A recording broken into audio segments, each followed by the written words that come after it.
Breaking news. AP CM Jagan పై దాడి తర్వాత తిరిగి మళ్ళీ యాత్రను ప్రారంభించిన ముఖ్యమంత్రి జగన్ తనపై జరిగిన దాడిపై ఫస్ట్ రియాక్షన్ ఇచ్చారు, మాట్లాడారు. ఆయన కృష్ణా జిల్లాలో బస్ యాత్ర ప్రారంభానికి ముందు తనను కలిసిన నేతలతో సీఎం జగన్ మాట్లాడారు. ఎప్పట్లాగే అందరినీ నవ్వుతూ పలకరించారు జగన్. ఇలాంటి దాడులు నన్ను ఆపలేవు అని జగన్ అంటున్నారు. మనకు దేవుడి దయ, ప్రజల ఆశీర్వాదాలు ఉన్నాయి, ప్రజల ఆశీర్వాదం వల్లే దాడి నుంచి తప్పించుకున్నాను అని జగన్ అన్నారు.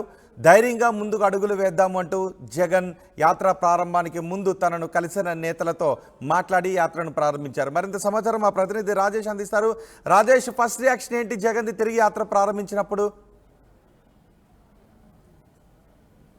కేసరపల్లి క్యాంపు సైడ్ ఉదయం 9 గంటలకి జగన్ తన బస్సు నుంచి బయటకు వచ్చిన తర్వాత ఆ పలువురు నేతలు జగన్ కలిశారు. చెవిరెడ్డి భాస్కర్ రెడ్డి, బాలినేని శ్రీనివాసరెడ్డి, వీళ్ళతో పాటు ఆర్థిక శాఖ మంత్రి బుగ్గన రాజేందర్ రెడ్డి, వీళ్ళంతా కూడా జగన్ కలిశారు. జగన్ కలిసిన సందర్భంలో వాళ్ళంతా కూడా ఆరోగ్యం ఎలా ఉందని కూడా జగన్ అడిగిన సందర్భంగా ఆయన కొన్ని కీలక వ్యాఖ్యలు చేశారు. నాకు దేవుడు ఆశీర్వాదాలు, ప్రజల ఆశీర్వాదాలు ఉన్నాయి, ప్రజల ఆశీర్వాదం కారణంగానే ఈరోజు దాడి నుంచి బయటపడ్డానంటూ ఆయన సన్నిధుల వద్ద జగన్ మాట్లాడారు. అంతేకాదు ఇలాంటివి దాడుల్ని లెక్క చేయని, ఇలాంటి దాడులను పట్టించుకోరని కూడా జగన్ వ్యాఖ్యానించారు. ఇలాంటి దాడులు ఎదుర్కొనే సత్తా ఉందని కూడా జగన్ మాట్లాడారు. ధైర్యంగా ముందుకు సాగడమే అని కూడా జగన్మోహన్ రెడ్డి తనను కలిసినటువంటి నేతలతో చెప్పారు. అంటే ఈ దాడికి సంబంధించి మొన్న జరిగినప్పటి నుంచి కూడా నేతలతో పెద్దగా ఎవరితో మాట్లాడలేదు, ఆందోళన చాలామంది వ్యక్తం చేశారు. ఈ నేపథ్యంలో ఆయన ఒకరోజు విశ్రాంతి తీసుకున్న తర్వాత ఈరోజు క్యాంపు సైడ్ నుంచి బయలుదేరిన సందర్భంగా నేతలందరూ కూడా క్యూ కట్టారు ఆయన కలవడానికి.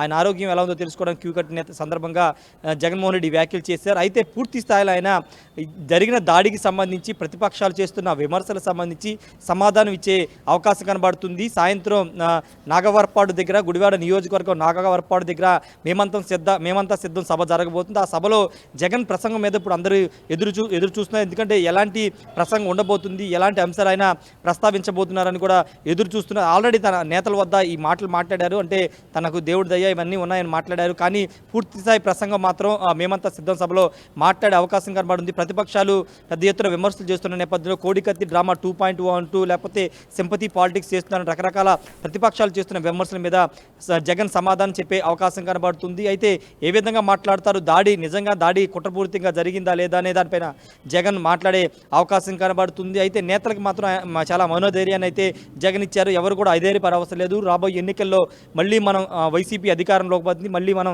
గెలవబోతున్నామని కూడా నేతల వద్ద జగన్మోహన్ రెడ్డి చెప్పినట్టు తెలుస్తుంది. పూర్తి స్థాయిలో ధైర్యంగా ఉండనని కూడా నేతలతో జగన్మోహన్ రెడ్డి చెప్పారు. ఎందుకంటే కొంత ఆత్మస్థైర్యం, అంటే అధినాయకుడికి కొంత గాయమైనప్పుడు ఖచ్చితంగా కొంత నేతల్లో కానీ కేడర్లో కూడా కొంత అసంతృప్తి, కొంత ఇదే వ్యక్తమయ్యే అవకాశం నేపథ్యంలో వాళ్ళందరికీ ధైర్యం ఇచ్చే పని అయితే జగన్మోహన్ రెడ్డి చేశారని చెప్పాలి. నేతలందరూ కూడా ఆయన కలిసి వెళ్ళిన పరిస్థితి అయితే ఉంది. ఇంతకుముందు చెప్పుకున్నట్టే మధ్యాహ్నం స్పీచ్ పైన అందరూ ఎదురు చూస్తున్న నేపథ్యంలో ఆయన ఎలా ఏ అంశాల మీద మాట్లాడతారో చూడాల్సిన అవసరం కనబడుతుంది. అంటే ఖచ్చితంగా జగన్మోహన్ రెడ్డి ప్రతి సందర్భంలో ఒకే మాట చెప్తూ ఉంటారు, ప్రజల ఆశీర్వాదం, దేవుడు ఆశీర్వాదం ఉన్నంత వరకు తనను ఎవరు ఆపలేరని చెప్తూ ఉంటారు. ఈ దాడి సంఘటనకు సంబంధించి కూడా ప్రజల ఆశీర్వాదంతోనే తాను బయటపడ్డానని కూడా చెప్పిన నేపథ్యంలో అదే అంశాన్ని ఆయన కొనసాగించే అవకాశం అయితే కనబడుతుంది. రోహిత్, చూడాలి మరి సాయంత్రం ఆయన స్పీచ్లో ఎలాంటి పాయింట్స్ ఉండే అవకాశం ఉంది, ప్రతిపక్షాల ఆరోపణలకి ఆయన సమాధానం ఇస్తారా లేదా అనేది చూడాల్సిన అవసరం ఉంది. రోహిత్, రైట్ రాజేష్, దాడి తర్వాత ముఖ్యమంత్రి జగన్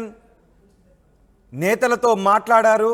కృష్ణా జిల్లాలో బస్సు యాత్ర ప్రారంభానికి ముందు తనను కలిసిన నేతలతో జగన్ మాట్లాడారు. ఎప్పట్లాగే అందరినీ నవ్వుతూ పలకరించారు జగన్. ఇలాంటి దాడులు నన్ను ఆపలేవు, మనకు దేవుడి దయ, ప్రజల ఆశీర్వాదాలు ఉన్నాయి, ప్రజల ఆశీర్వాదం వల్లే దాడి నుంచి తప్పించుకున్నాను అని జగన్ అన్నారు. ధైర్యంగా ముందుకు అడుగులు వేద్దామంటూ తనను కలిసిన నేతలతో మాట్లాడి తిరిగి ఆయన బస్సు యాత్రను ప్రారంభించారు.